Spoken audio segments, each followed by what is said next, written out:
Welcome to the Fashion Translator. I'm Claire, your host. Together we explore how AI and innovation are reshaping the fashion industry through creativity, technology, and global partnership. For today's episode, we are welcoming Mike Gugat, co-founder and CEO of jbrds. Thank you for joining me, Mike. It's my pleasure. Thank you for having me, Claire. Please introduce yourself and the company. I am Mike Gugat. I'm a co-founder and CEO of jbrds, which is a kids footwear startup here in the United States. We're focused on making fashionable shoes that have good fit and function. So an anatomically correct shoe. And, we see an opportunity because most of the shoes in the marketplace are either takedowns of adult shoes or they're very ill-fitting. And so just as a little bit of background, I've spent 25 plus years in the athletic and outdoor industries. So I started in retail when I was at university, and after that worked for Mizuno, a Japanese sporting goods company, helped them launch their running product in North America, and then grew up through sales management there and ended up becoming head of sales for Adidas running in the US. And I got to be intimately involved in shoe launches and other things, but always had an entrepreneurial spirit, and hence the reason I'm on this entrepreneurial adventure with jbrds. Great. How would you say your expertise and your time within these giants shaped what you are doing now with jbrds? It's interesting in that, I think we all have to have that beginner's mindset where, you don't know everything and you get to, try different things. And the opportunity I got, I had wanted to be a college athlete and wasn't quite good enough. And I got talked into playing rugby, and rugby required that you run as training, not run for punishment. And so I ended up having to go to a local running store to buy a pair of running shoes. And it was there they offered me a job. I ended up getting to learn about the products themselves. And it was one of the first truly running specific stores in America. It was founded by a guy who was friends with Phil Knight, the founder of Nike. And he was the first retailer of Nike products in all of Texas. And so the opportunity to go work in a place like that while you're in college and get to learn how to manage inventory and, engage customers and be able to sort of, be in a solution sales role and be informative about the products you're selling. And so right after college, Mizuno was looking to start a running division, and they hired several of us that were right out of university, and I got to be one of those. And we were the sales, marketing, and promotions person for our respective territories. And the territory that I got was the Mid-Atlantic in the United States. So I only had 3 retail accounts that were carrying the product at the time, and all 3 wanted to return it. They were really upset at the time. And as I got to know them and kind of learn on the job, we ended up building it into a multi-million-dollar territory. And then ultimately Mizuno was able to get traction in running in North America and became a lasting running brand in the US. And through those experiences, I got hired at Adidas to take over a division in which had lost a lot of market share in the US. And it was an opportunity to be in a role, I call it being a caretaker, finding something and leaving it better than you found it.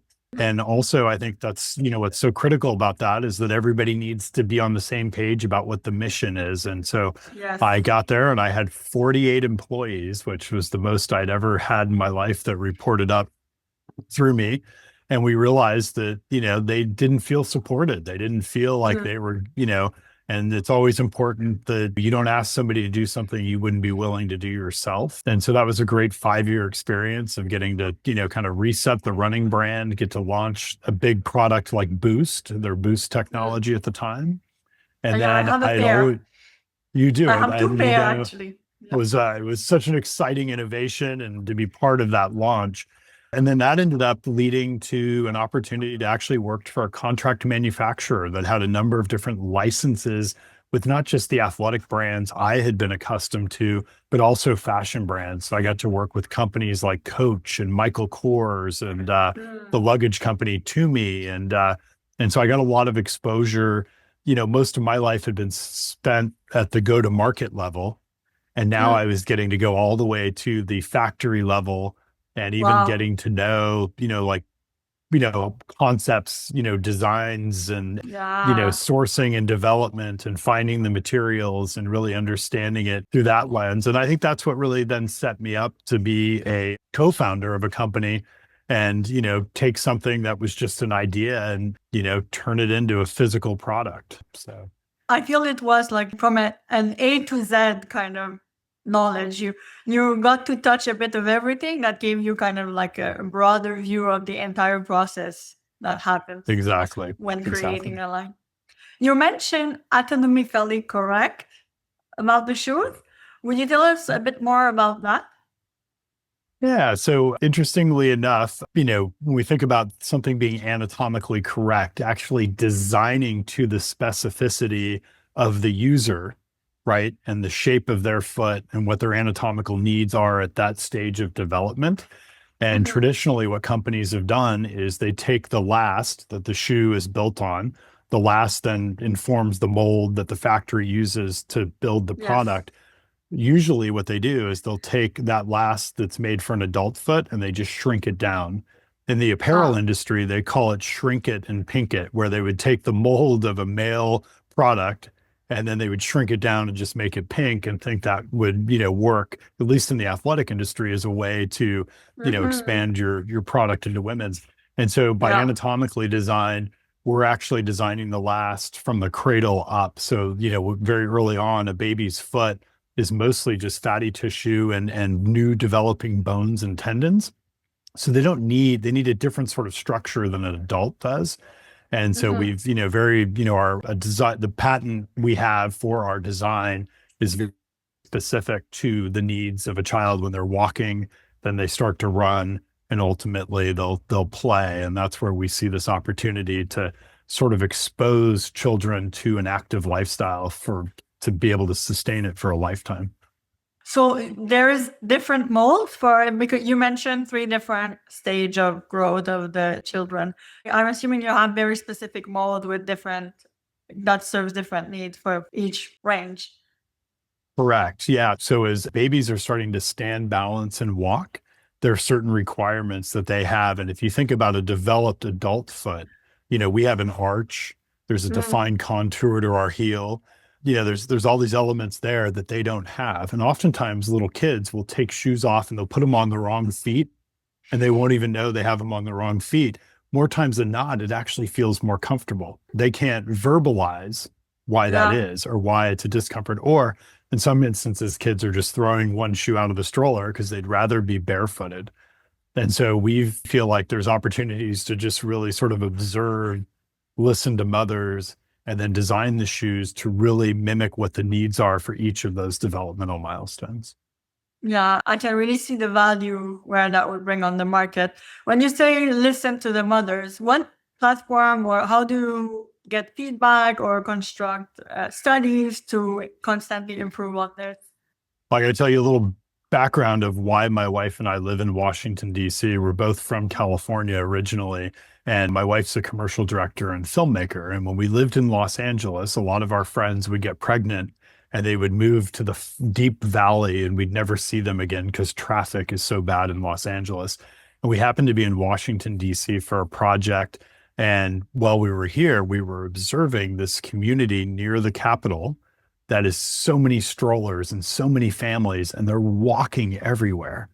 And my wife said to me, if we ever have kids, I want to live in a community, right, where you walk places. And she lived in New York City when she worked for MTV. And so, funny enough, we found out we were pregnant. Thanks to the universe, we then decided to move and live here just to have that family community. So it's Mhm. allowed us to be able to source these mothers for information, observe things, ask questions at the coffee shop, if you will. And then we're actually just now partnered with one of the largest nonprofits in the United States focused on babies and mothers' health called the March of Dimes. And so we're Mhm. excited because this will give us a new platform to be able to Ah. engage those parents. And yeah. What has been like the most common feedback that they were saying were pain point or gap in the markets?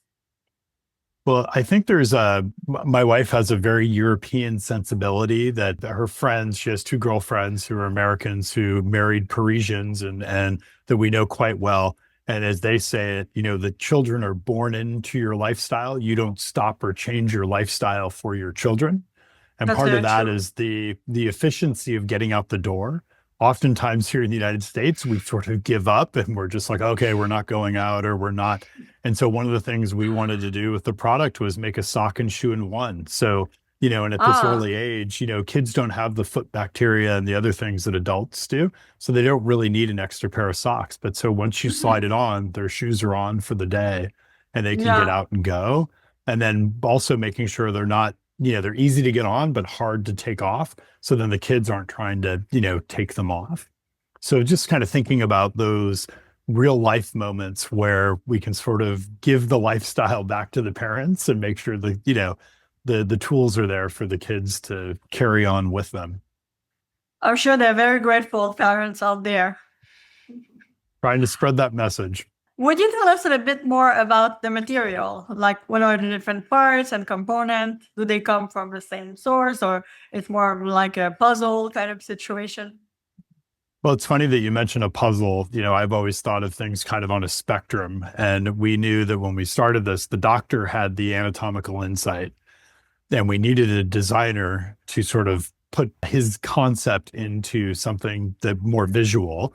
And one of the things we had done, and at the time we met, is we'd held up a Pilates sock next to a pair of Adidas Boost. And we said, if these two things could have a baby, could we support the foot the way you envision? And I use the support word very specifically because you're not trying to control the foot. You're trying to let the foot naturally develop. And really, kids should be barefoot. So one of the things we did is we made sure that the sole was flat. So it's a zero Mhm. drop from heel to toe. And then if you think about being barefoot, your bare skin, we used real suede on the outsole because children have a sweeping gait. And so we didn't Ah, want anything to trip them up. They don't need extra grip. They need just enough grip so they don't trip. So that was one piece. And then we created this cage that we're actually affectionately calling the bird cage. And oh, once their little feet are inside the bird cage, it gives them this very specific support on the lateral side of the shoe. Because at 1 year old, they get this bone right here, which is called a cuboid. And the cuboid uh-huh. bone is the fulcrum to the tendons that actually help them stand, balance, and walk. So usually when they start to stand, the pressure their leg gives out to the lateral side. So it gives them just a little extra lateral column support. And then the shape of the heel is more in line with their shape of their heel, not like the adult where the Achilles is been shortened and the heel is more defined. So it's just some subtle things that very breathable sock-like material that serves just like an upper on a traditional pair of shoes. Well, I feel like there's been a lot of thoughts and work going through. Like, there's subtle things, but then all put together, it creates something that is really next level. You said there was involvement from medical specialists? Yeah, so one of my business partners, longtime doctor for the Baltimore Orioles, and his name is Dr. Jay LeBeau, and he actually had the anatomical insight with his grandson as he was doing some consulting work for the FDA on other like surgical products. And so his grandson had come in a pair of Nikes, and the Nikes were structured with a higher heel and a lower Mhm. forefoot. So it was already pitching kids up like this. And I always tell people, like, once you're able to see this, you can't unsee it. So when you see a kid in a pair of running shoes, usually their lower extremities are laboring and they're kind of Mhm. tripping. They'd be by our playground, or the opposite, if they have a pair of Crocs on or something like that, their feet are really moving around. And so they're not actually like, they may be comfortable, but as humans, we're not built to be comfortable. We're built to survive. We're built to Mhm. evolve. We're built to get stronger. So we don't want to impede babies' natural, gait and how they walk and how they grow and develop. So, really, we've created this to just support that natural movement. I think that's a very thoughtful result in the end. You mentioned also that you are using AI tool to reduce return. Tell me more about this. Yeah. Everybody, when you have a startup, everybody's talking about the latest technology. So whether we're talking about crypto or AI or these other things, and I always remind people that there's still technology in footwear. But for us to be on an equal playing field with others, we've embraced AI as a partner. So I actually have a digital partner out of Silicon Valley called Cube. And Cube is my full service marketing agency. So they're doing the generative SEO to make sure that everything on our site is properly tagged, that we have the best way of showing up in organic search. They're also helping me with my email marketing. They're also managing our social media. So we're pretty excited about that partnership because they're a global company. So they're, software people, their copywriters are all over the world. So if I need something, it gets done very quickly. And a lot of that is due to the AI that they've deployed. And then we have another AI that is called Wiseox that was founded by a friend of mine who I've really just been so lucky to be connected with and work with. His name is Fritz Brumner. But Wiseox, different than ChatGPT, the machine learning is 80% of everything that we've already created for Jaybirds. So it has a very tuned voice. Right. So now if I need a press release, or I need a script for a video, or I need a legal document created, or a memorandum of understanding, I can go in there and within 30 seconds, it creates it. And then any edits I make to it, it's just tuning that mascot, which is we call Chirp. So our Jaybirds mascot is Chirp, but I have Chirp now as a partner to do that. And then lastly, this one's really exciting, specific to footwear, is a company out of Dublin, Ireland, that is called SizeWise. And what SizeWise allows us to do, or really allows the parents to do, is actually measure their kids' feet using their mobile device. So they're able to take 3 pictures of a baby, a toddler, or a kid standing on a defined dimension and be able to then size them to the millimeter and also then make recommendations on our products. So we just got that integrated into our Shopify store, and we're in the process of beta testing it, but they've been working with one of the biggest manufacturers and distributors of children's shoes in the UK. And they just saw incredible results of returns going down and conversions going up because of that trust. Imagine if there's this level of result and it's just getting started. I guess it's just going to keep on improving and improving. The same can be said about AI and even in the other aspects of the business that you mentioned. In terms of expansion and the vision for the future, what are certain things you're excited about? Well, I'm very excited. I still believe in brick and mortar. I still believe that customers want an experience. They want to touch and feel things. They like informative retail if it's done well, where people can talk to them about, what their needs are, and kind of going back to that solution selling. So we are partnered with a gentleman out of Canada that's running our sales, and he does sales for Herschel Supply, the luggage company. He works with a number of other brands within the athleisure space. And so starting in the spring, we're going to be in Kids Foot Locker, Sporting Life, Good Neighbor, Clement in Montreal. We're going to be in West Coast Kids. So we're super excited because that now gives us some momentum in finding the right salespeople here in the US to go to the informative retailers we want to be with here in the US. And I still hold out long-term, if we're able to raise the necessary investment capital, that we could have our own retail footprint. We won't need that much square footage to be able to create a really special sort of mommy and me or family and me moment of baby being sized and fit and, having that connection with new families. That sounds like a great project, a very promising future. Is there any other product or other functionality that you would see what you currently have expanding into? Well, and not to get even more excited, but I think the thing for us is there's a lot of really good footwear companies in the space. Like I really admire 10 Little. I really admire Sekai Run. There's a number of really great brands, and their focus is very much, like lifestyle. And I believe that these developmental milestones, walking becomes running, running is core to play, and play is where we discover sports. So I'm not looking for Jaybirds to become a hardcore sports brand, but my hope is that if we start kids off on the right foot, they'll have a lifetime of activity that could lead to them playing soccer or playing basketball or tennis or potentially becoming a runner. And so we have designs to go from being a toddler brand to actually bifurcating that and maturing the brand and presentation. So kids then are like, oh, that is the kids sports brand. That's what I want to play in. Well, I'll make sure to keep an eye on that. It's all very exciting. Thank you. Mike, thank you so much for taking the time to join us today. Claire, it's been a real pleasure. Thanks again for having me. Pleasure was all mine.